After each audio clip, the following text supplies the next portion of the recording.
Hello, welcome to today's edition of the Academy. Now today we're going to start the first of a two-part topic about threat engagement. Now this is actually one of the concepts that I am really excited about because, to be honest, if there's one thing that's always on my mind when I'm playing a tabletop game or any war game at all, this is the topic.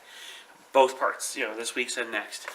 All right, so today's episode, we're really going to focus on actually a pretty obvious point, but I want to talk a little bit detail on some of the points you have to think about in addition to this concept.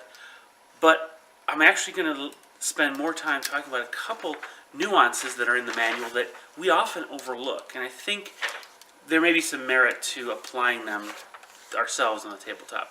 So let's kind of get started here with threat engagement. Okay? So, it's the same chapter as we've been working on. It's still chapter 2. Here we're starting with section 11, which is destroy the greatest threat first. The platoon engages targets in direct relation to the danger they present. If two or more targets of equal threat present themselves, the platoon should engage the closest target first. Now we're going to stop mid-section there and just talk about that part, because this pretty much is kind of an obvious point, and I've made this point in many videos before. But I want to talk about the concept that he stated: if there's two threats of equal weight or equal threat, shoot the closest one first. We have to be careful when we think in terms of threats of equal threat or equal weight, because it's not always as simple as, shots or strength of weapons. There may be a few other factors you need to play into this. So think about the game system you play in and the nature of the units that are approaching you. What are they good at? A threat that is faster than another threat that are equal weight, for example. Let's say they both have the same weapon systems on them, but one is faster than the other, or maybe one has a longer range. So when I mean weapon systems, I mean as far as the capability to deal out damage. Maybe it's not the exact same system, but they can deal out the same damage, but one has a longer range than the other. If both of them are in different distances, and maybe the one that's closer isn't quite in range yet of its weapons, it's obviously not an equal threat yet. So even though the units themselves on paper have the same threat level, the actual position on the table and what they can bring to bear is not equal. So don't always think in terms of what we'll call math hammer. Okay? Now we're going to talk next week on math hammer some more, because there is some validity in the concept of understanding the statistics of these weapon systems. Sometimes it can mislead us, so we have to be very careful how we apply it. So let's look at, this time in threat engagement, we're applying it to understand not just the effectiveness of a particular weapon system, but its threat range. Sometimes the threat is a short-range threat, and maybe neither of the targets are within range yet, but one is much faster than the other. You need to determine, instead of just picking the closest of the two, as you would normally suggest here, you want to look at, which unit can move faster, and does that matter? So is the difference in speed such that the unit that's further away can actually get to your troops first, get within effective range quicker than the slower unit? In that case, the greater threat of the two is the one that's further away. So again, here, we're not opposing what's in the manual. We're making sure we are completely evaluating the unit. Not just the effects capability, but also the speed with which they can get the systems onto your units, and actually apply the damage. And also their position on the battlefield or on the tabletop in relation to your units. All of that has to play together in determining whether a unit is a threat or not. Okay, so be very careful when you're looking through the, what's a threat. Given everything being equal, all of those factors being equal, go at the closest target. Okay, because it's never good to have something close to you. Something that's close to you is going to limit your mobility. It will be more effective at disrupting your lines because it's closer to you and can do other things to your units than simply just shoot at them. So that's why we went to the first, or the closest unit or target first. Okay? Alright, so let's continue on with this section. And it goes on to say, the platoon marks the defense engagement area so it can determine when to engage various targets. Now this is where things get interesting, because normally you'd skip over something like that, but we shouldn't. We should stop and think, well, what are they talking about? What the platoon leader will do in this case is he's looking at his unit's positions and their fields of fire, and he's trying to determine where he's going to position his units so that his fields of fire are able to engage various threats at various distances. He needs to know within the area that he's going to try to engage the enemy, what are the ranges? What are the lines of fire? So that he can position his troops to make sure the weapon systems they've got are in the effective range. And he also wants to make sure he has a visual cue, and so do his men, of when that enemy threat is within range of the weapons. So, there are some there are some games where you cannot pre-measure. But what you can do is you can estimate. Okay. Now, a lot of, think about it, a lot of game tiles are 2 foot by 2 foot, or 1 foot by 1 foot.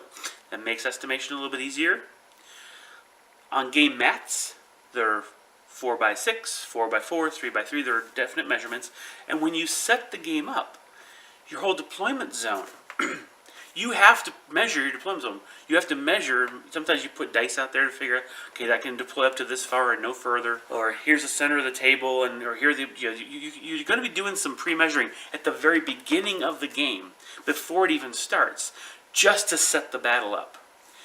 This is the time to be very careful and very aware of where things are on the table. Now you have to use your estimation capabilities. Fortunately for us, a lot of weapon systems in games we play seem to have ranges that are pretty close to the distance the opponents start across from each other. So you don't deploy within range most of the time, but just a step forward and you're in range, right? So knowing your own weapon system's ranges, you will know how to position them on the table, and you'll be able to estimate, if not actually pinpoint, if you're allowed to pre-measure, where on the table, pick some landmarks, terrain features that kind of are your cue or your clue to your effective range. Now that the opponent has reached this point, I know my weapon systems can reach him, so I can declare an attack on them and not worry about wasting a shot. Okay. The last thing you want to do is declare a shot in a game system where you declare, then measure, and if you can't reach, you can't shoot, because you've declared and you've basically fired and missed because you're out of range, right? So you need to take this extra time and be very disciplined and diligent about paying attention during your deployment setup where your 12-inch marks are, 18-inch, 24-inch. These are typical weapon ranges that are on the battlefield, right? And then you can always pre-measure your own positions of units when you're deploying, so you can deploy and really get a good feel for how far your units are from your deployment line and how far the deployment line is from the center of the table, and work out the differences from there. Mentally prepare then your engagement area so that you know when the opponent's units are going to enter, if you will, the kill zone, okay, for certain weapon systems. Now, a lot of our favorite weapon systems can shoot all the way across the table. We don't care about that. But since most of our weapon systems don't do that, we need to be a little more diligent and plan this out. And don't just hope that they get in range at some point in the battle. You want to make sure that you're diligent about planning those things. I'll use a quick example from my own playstyle with my Tau Army. One of the reasons I love the Tau Army so much is it's a shooty type, which is something that I can relate to, but its aesthetics are good. So I was playing this army before it became really overpowered in 7th edition. And so in the process, though, I was learning a lot of some of these concepts, how to apply them. One of the things I learned was the Space Marines that I often faced had a 24-inch shooting range, and they could move 6 inches. So that's 30 inches. They'd move forward and be able to fire 24 inches in, which meant that my guns are 30-inch range. I would be, if I set up right at my deployment edge, they would have to move 1 inch and be able to shoot me. If I could back them up 6 inches, then they would move forward 6, because they start 24. If I start 6 inches further back, they'll move forward 6. Fire 24, since their 24-inch range wouldn't reach my unit, they would be just out of range. And then my turn, I could move 1 inch forward, and my entire gun line would be within range, because I have a longer gun range than them. And then each turn, as they would want to advance, I would pull back so that their rapid fire range we'd never get into their rapid fire range. Hopefully, my stronger shots would start whittling down. I'd have hopefully more numbers, and I'd be playing that distance game, all by kind of knowing what are my ranges and what does that 6 inches mean, you know. But anyway, that's kind of where that employment or engagement area concept, mapping it out, comes into play here. Very important in the platoon planning for threat engagement. So why not try to take that approach on the tabletop by diligently, mapping out where your weapon ranges are, which units can engage the enemy at what range or wherever after you deployed them. All right, so now let's take a look at the last section here. And this is actually a little kind of, how to best put this. This is counterintuitive, okay? We've talked in the past about applying overwhelming firepower to take care of your enemy, right? Well, the next section is actually titled Avoid Target Overkill, okay? So what are they talking about here? And how does this maybe apply on the tabletop for us? Well, follow me if you will on this. Let me read directly from a couple sections here. The infantry platoon strives to avoid engaging a target with more than one weapon system at a time. To avoid target overkill, the platoon can divide engagement areas into sectors or quadrants of fire to better distribute direct fire among the platoon. Okay, so that's one of the nuggets we're going to play with here. But there's another section a couple further down that says, in offensive operations, avoid overkill by establishing weapon system priorities to engage targets and distribute fires. Okay.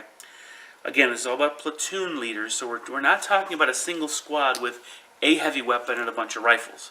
We're talking about a platoon, let's just call it 4 squads, nice even round number. Each of those has a heavy weapon and some supporting weapons. It may even have a couple different types of supporting weapons in it.